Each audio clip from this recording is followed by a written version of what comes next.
Dear students, once again we are here to interact with you after a little gap. During the last week, I was visiting our school, trying to interact and talk to students and parents who were coming to take the books at our school.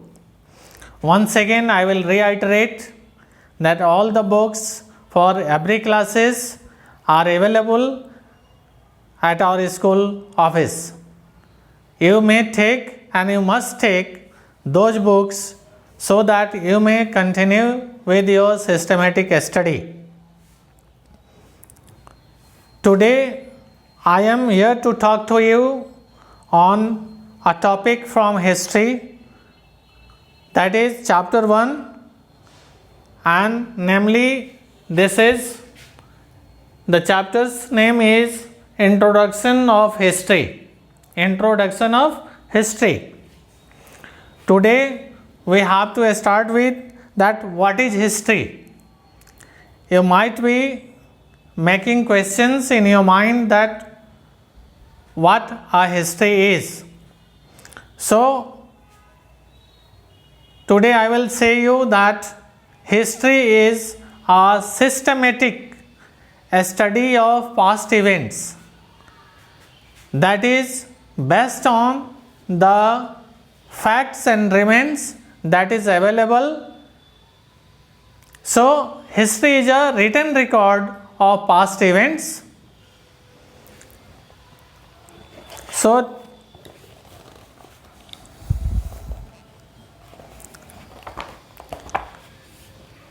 the book for your class 6 is here in my hand, and it tells that it tells the definition of the history that history may be defined as a careful and systematic study of past events on the basis of available material remains and records.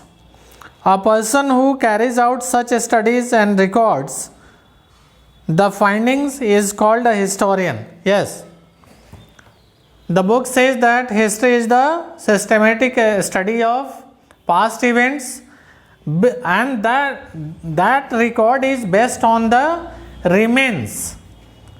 For example ये remains क्या है, जैसे कोई जीवाश्म है, मनुष्य के द्वारा इस्तेमाल की गई वस्तुएं, उनके घरों में लगे हुए देवी देवताओं की मूर्तियां खुदाई के बाद प्राप्त हुई, या कई अवशेष बच गए महलों के खंडहरों के, उनमें ये पाए जाते हैं, और कुछ written records.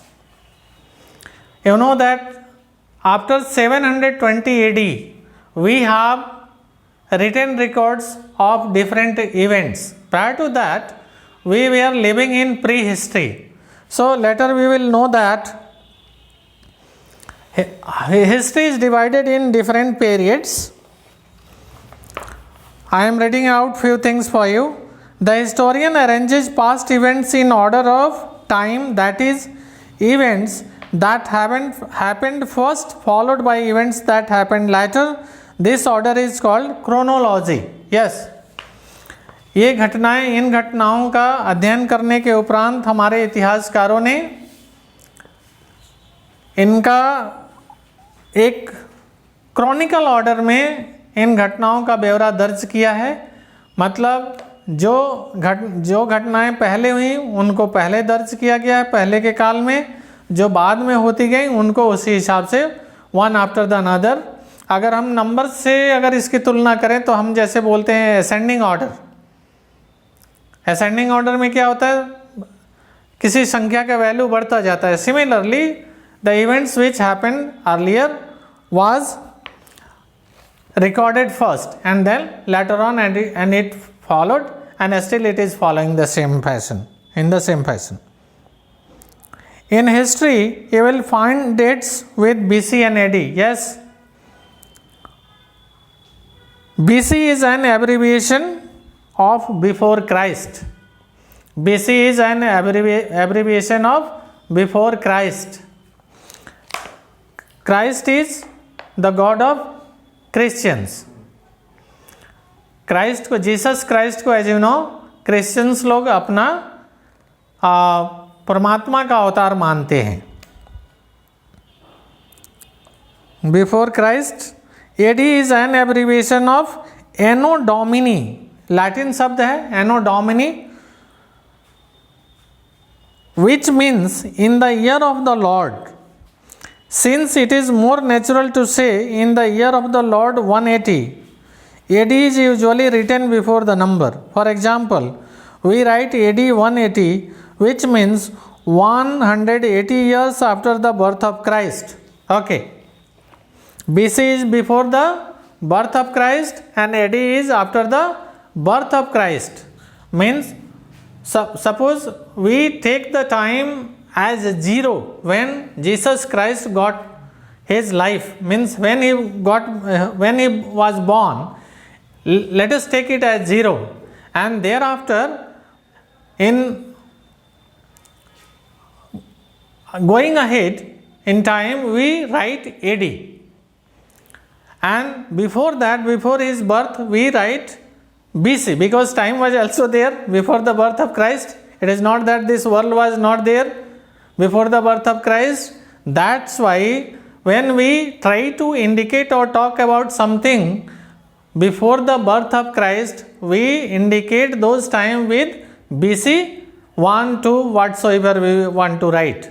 And when we want to talk about the time after the birth of Christ, we write AD this and this. For example, today if we want to write the date, we will write AD 6th June 2020. Usually we in practice we are not writing AD, but it means the same way. Today when we are writing 2020 means it is AD 2020. And when we want to talk about or write about before birth of Christ, we must have to mention BC 100, 200, whatsoever we want to write. And without giving, if we want to write about time after the birth of Christ, we simply write 2020, 1920, etc. That means AD 2020. Okay. For BC, go backwards, thus 232. Okay. I just want to say you that how we will count the time or years when the two dates are written, one with BC and one with AD. For example, if there is a date written BC 200 and another date, yes, suppose if we want to find the time period between two dates written with BC and AD, then how it would be? Let us take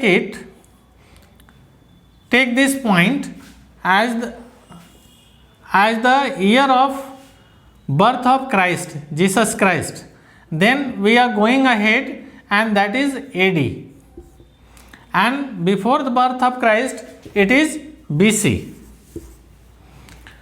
Here it is, if we want to talk about 200 BC and 300 AD, for example, then what would be the time period between AD 300 and BC 200? That would be 300 plus 200 means 500 years, if it is in years. So we count the time like that. So if we talk about AD 300 and BC 200, the difference between the two time period would be 500 years. Is it clear? You might have seen in the mathematics, you are working on graphics. So similarly it happens. Although nowadays in practice we don't put AD for mentioning time, but it means the same. After the birth of Christ, and that is before the birth of Christ.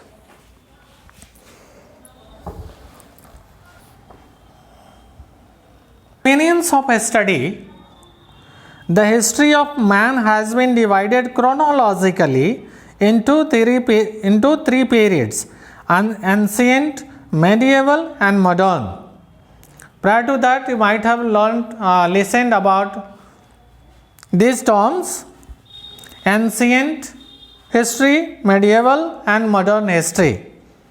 The ancient period. In this book, we shall study about India during the ancient period. The ancient period in India extends from the time when man first emerged to the time when the Arabs conquered Sindh in AD 712. Okay, it says that in India, ancient period is counted from the year 712. During this period, man evolved from a mere hunter and food gatherer to a farmer and then to a trader. Okay. It is believed or considered that after 720 AD, 712 AD, human beings started farming. Prior to that, they were living as a hunter and were not staying at a fixed place. They were not staying for a longer period at a given place, but they used to wander from place to place and survived on the prey or hunting, and they had not learned how to sow the seeds and harvest. So after 712, it is considered that human beings started farming and continue to stay for a longer period or for many years at a given place, and that way the development of cities, villages, and other human dwellings. During this period, man evolved from a mere hunter and food gatherer to a farmer and then to a trader. Yeah, after farming, human beings learned how to trade, means exchanging their goods. First they used to exchange goods with goods, and then later on they learned to exchange their goods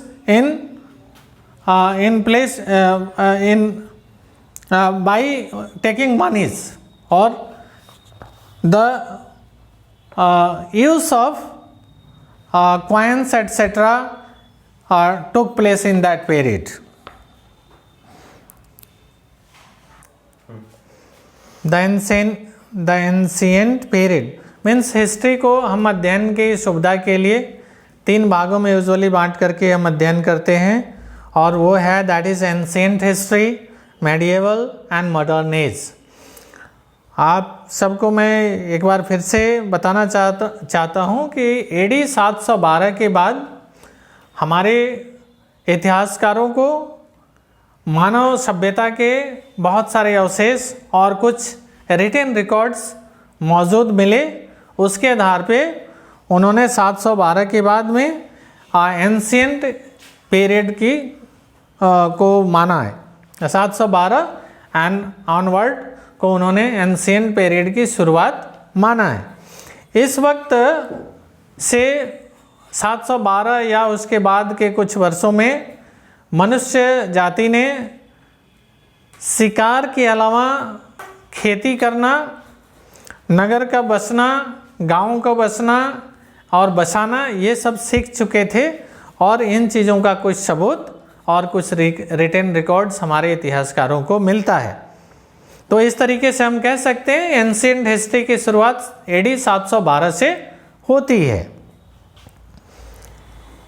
In the ancient period, India came into contact with many foreign countries, and the Indian people were influenced by foreign customs, religions, literatures and arts.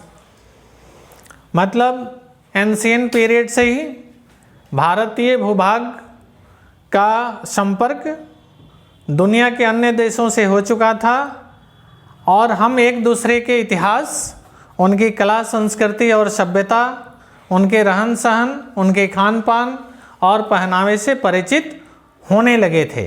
मतलब हिंदुस्तान भी परिचित होने लगा था और हिंदुस्तान के बारे में भी दूसरे देशों की अवेयरनेस बढ़ने लगी थी इस कालखंड में। Pre history and history. So अब प्री हिस्ट्री प्रागैतिहासिक काल यानी प्री हिस्ट्री एडी 712 के वक्त को हम प्री हिस्ट्री यानी प्रागैतिहासिक काल कहते हैं। प्री हिस्ट्री का कोई रिटन रिकॉर्ड नहीं मिलता है। यह वह समय था जब उस समय के बारे में लोग पढ़ना लिखना नहीं जानते थे, उसके बारे में कुछ भी रिटन रिकॉर्ड अभी कभी भी हमारे इतिहासकारों को प्राप्त नहीं हुआ। कुछ अवशेष जरूर मिले उनके रहने के, निवास करने के, लेकिन एज सच उनके बारे में कुछ खास डिटेल नहीं मिलती है लिखित।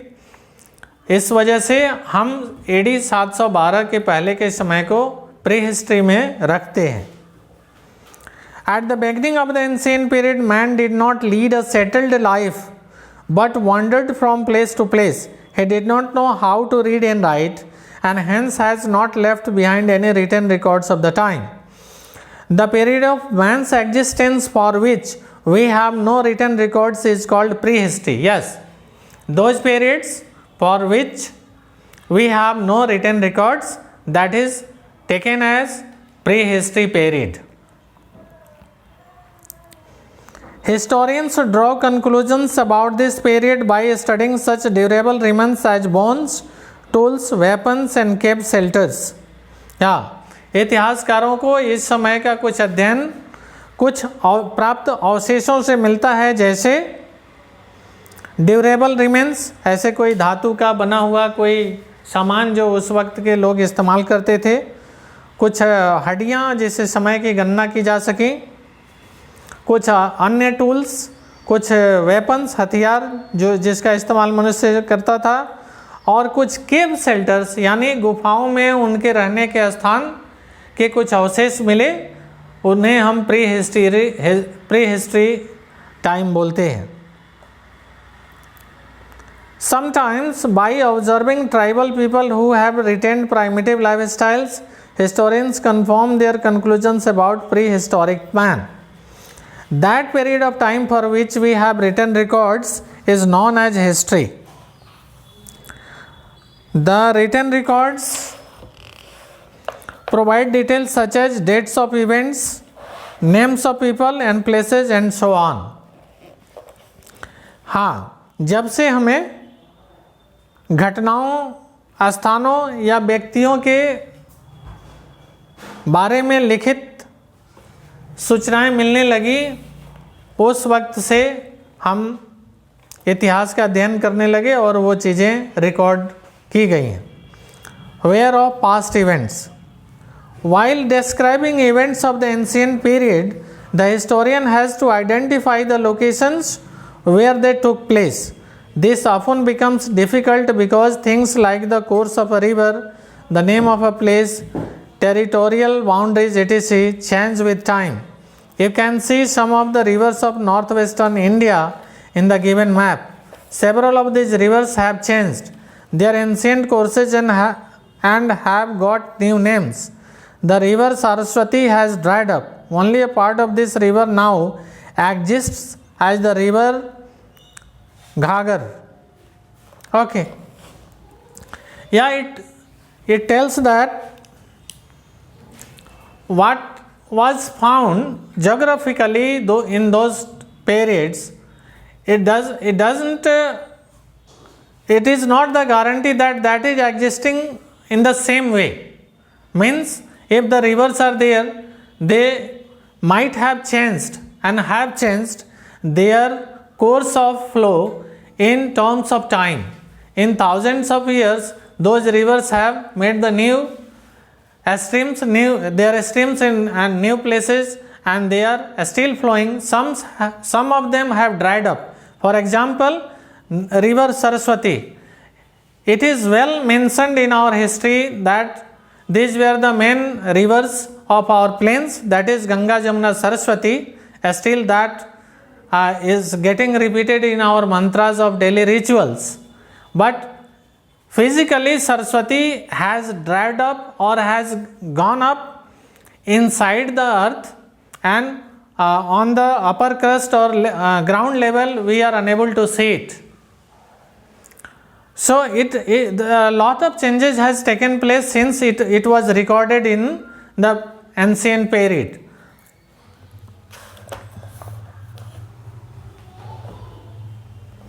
India's idea about India's location was quite different from ours. Okay. The ancient Indians' idea about India's location was quite different from ours. They believed that the earth was flat with a golden mountain called Meru at the center.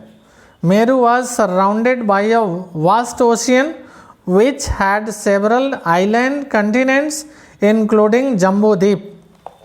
India, which was then known as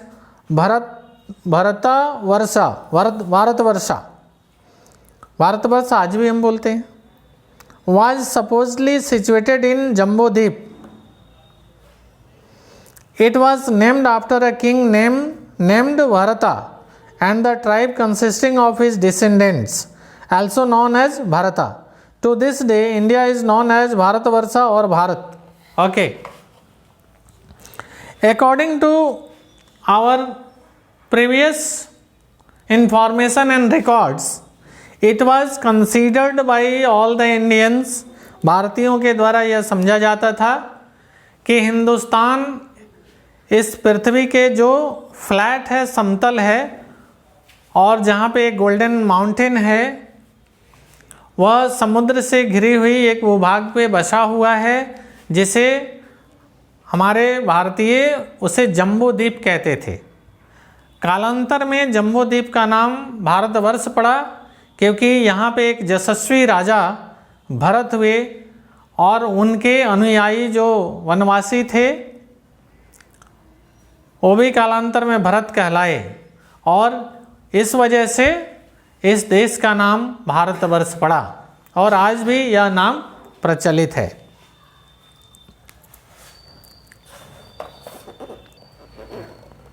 The earliest Indian texts refer to the region watered by the Indus and its tributaries as Sapta Sindhu.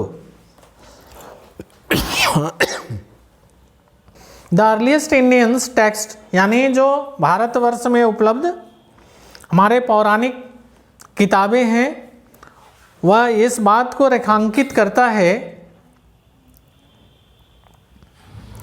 कि यह प्रदेश जो Indus नदी और उसके सहायक नदियों से घिरा हो, उस जगह को हम इंडिया कहते हैं। The earliest Indian text refer to region watered by Indus. पहले जिस नदी को हम सिंधु कहते थे, अब इंडस जिसे कहते हैं। एंड इट्स ट्रिब्यूटरीज यानी सहयोगी नदियों को हम ट्रिब्यूटरीज कहते हैं, उन्हें सप्त सिंधु कहा जाता था। The Persians Iranians called it hepta Hindu. The Greeks were the first to use the name India. So Indus नदी और उसके आसपास के इलाके को इंडिया कहा गया, पर ग्रीक लोगों ने सबसे पहले इस शब्द का इस्तेमाल किया। तो हमारे देश का भारतवर्ष के अलावा दूसरा नाम इंडिया हुआ। इस हिसाब से इंडस नदी के किनारे बसे हुए भूभाग को इंडिया कहा गया, जिसे पास्ट में हम सिंधु कहते थे। The ancient Indian texts sometimes refers to the region lying between the Himalayas and the Vindhyas and extending from the western coast to the eastern coast as आर्यवर्ता। हाँ, हमारे पुराने कई किताबों में हिमालय के उत्तर में और दक्षिण में यह विंध्य पर्वतों तक फैला हुआ और पश्चिमोत्तर घाट से पूर्वोत्तर घाट तक के इलाके को आर्यावर्त कहा गया है। इसका विश्लेषण हम इस तरीके से भी कर सकते हैं, जह निवसन्ति आर्याः और आर्याः यः वर्तते इति आर्यावर्ते है, यानी जहाँ पे आर्य लोग बसते हैं, निवास करते हैं, उसे आर्यावर्त कहते हैं। तो भारत का कई पौराणिक नाम प्रचलन में इन्हीं वजहों से रहा। आपने देखा भारतवर्ष, जम्बूद्वीप, आर्यावर्त और इंडिया। हाँ, भारतवर्ष या भारत एक ही बात है। Source material, how does the historian reconstruct events that happened long ago? The historian's work is as exciting as that of a detective who draws conclusions from clues and evidences. In history, the evidences are called source material. They may be divided into two categories, archaeological and literary. Okay. How the historians do conclude about certain things of the inhabitants and the areas they used to live in, that they decide or conclude based on some remains found during archaeological survey of India and written records of that period. So based on these two things, they used to connect and establish a relevancy between the two, and thereafter they conclude that the human beings living at that period were having this and those things in their daily lives. जब इतिहासकारों को archaeology विभाग के द्वारा किए गए सर्वे में पुराने अवशेष प्राप्त होते हैं और कुछ ताम्रपत्र या अन्य लिखित इतिहास प्राप्त होते हैं, उसके आधार पे उन कड़ियों को जोड़ते हैं और सटीक अंदाज़ा लगा करके उसके बारे में अपना मत लिखते हैं। That is history. Archaeological source material, the study of material remains means किन्हीं वस्तुओं के अवशेष। So don't get confused what is that material remains. Material remains means कुछ धातुओं के मिले, धातु या गैर धातु भी हो सकता है, उन्हें उन पदार्थों के मिले हुए अवशेषों के आधार पे हम उस वक्त के लोगों के रहन सहन और आदतों के बारे में गणना करते हैं।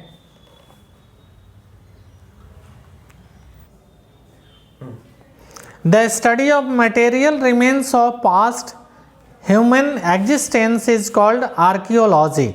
Okay, the study of material remains of past human existence is called archaeology. मतलब मनुष्य के अस्तित्व के विगत में जो अवशेष हैं उनको हम आर्कियोलॉजी और उनके अध्ययन को आर्कियोलॉजी कहते हैं।